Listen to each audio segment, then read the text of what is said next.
Statue of unity यह दुनिया की सबसे ऊंची प्रतिमा है जिसे हाल ही में दुनिया की 100 महानतम स्थानों की सूची में सम्मानित किया गया है।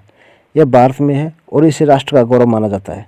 यह पर्यटन से आय को बढ़ावा देगा और बड़ी संख्या में होटल, परिवहन और अन्य सेवाएं उत्पन्न करेगा। परिवहन, रेस्तरां, आवास सेवा क्षेत्रों में वृद्धि होगी। अनुमान है कि यह प्रतिमा 1000 वर्षों तक वैसी ही रहेगी, जिसका अर्थ यह है कि यह सदियों तक पर्यटन के माध्यम से भारत की राष्ट्रीय आय में योगदान देगी। स्थानीय लोगों को रोजगार मिल रहा है। स्थानीय व्यवसाय में भी बहुत प्रगति देखी गई है। स्टैच्यू ऑफ यूनिटी के नुकसान भी जान लेते हैं। सरकार ने महिला सुरक्षा, शिक्षा और कृषि योजनाओं जैसी अन्य प्राथमिकताओं के होते हुए इस परियोजना पर बड़ी राशि खर्च की। भारत में स्वास्थ्य, सुरक्षा, रोजगार और शिक्षा जैसे कई क्षेत्र हैं जहां धन का उपयोग किया जा सकता था। अगर मैं लिखना शुरू करूं कि स्टैच्यू ऑफ यूनिटी लायक है या नहीं, तो यह चलता रहेगा। लेकिन मुझे उम्मीद है कि इस मूर्ति को बनाने का यह छोटा और उचित विचार सही दिशा में एक कदम है।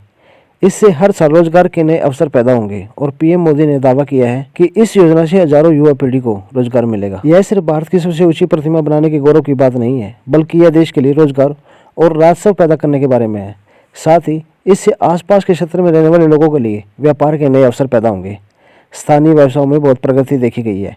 पहले निकटवर्ती रेस्तरां मानसून के दौरान ही लाभदायक रहते थे, जबकि बांध ओवरफ्लो हो जाता था।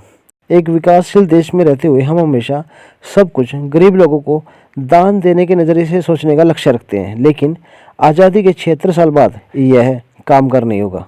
एक रिपोर्ट के मुताबिक भारत के करीब 48 करोड़ लोग गरीबी के दायरे में हैं। अगर सरकार सिर्फ ये 2989 करोड़ रुपए उनके बैंक खातों में दान कर देती, तो उन्हें ये मूंगफली देने के बराबर होता।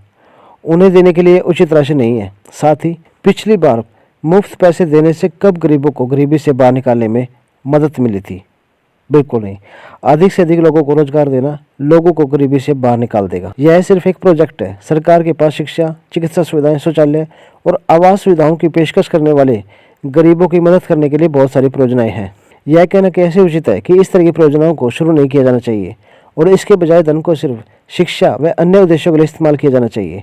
अगर हम ऐसा करते हैं तो हम उस गलत दौर से कभी भी बाहर नहीं आ पाएंगे। देश के विकास के लिए भी अपनी मानसिकता बदलनी होगी और इस तरह की पहल के बारे में राजनीति के नज़रिए से नहीं, बल्कि एक अलग नज़रिए से सोचना शुरू करना होगा। 1 नवंबर 2018 को जनता के लिए खुलने के बाद से 1 महीने में सरदार पटेल एकता ट्रस्ट द्वारा टिकट संग्रह से 6.38 करोड़ रुपए की आय की गई है। अपना कीमती समय देने के लिए धन्यवाद।